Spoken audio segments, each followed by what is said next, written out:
চুরির অভিযোগের তদন্তে নেমে দুই ডেলিভারি বয়কে গ্রেফতার করল পুলিশ। উদ্ধার 15টি দামি নতুন মোবাইল ফোন।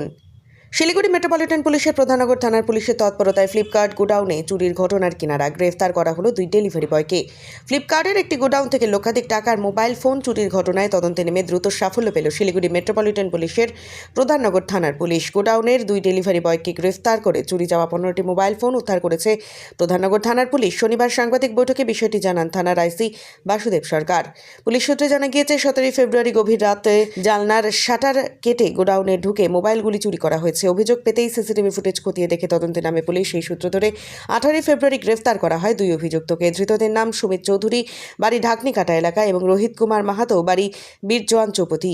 প্রধাননগর থানার পুলিশ জানিয়েছে দুজনেই ওই গোডাউনের ডেলিভারি বয় হিসেবে কাজ করতেন। তদন্তে নেমে পুলিশ চুরি যাওয়া মোট 15টি মোবাইল ফোন উদ্ধার করেছে। উদ্ধার হওয়া মোবাইল ফোনগুলির আনুমানিক বাজার মূল্য প্রায় 10 লক্ষ টাকা বলে জানা গিয়েছে। ধৃতদের শনিবার শিলিগুড়ি মহকুমা আদালতে পাঠানো হয়।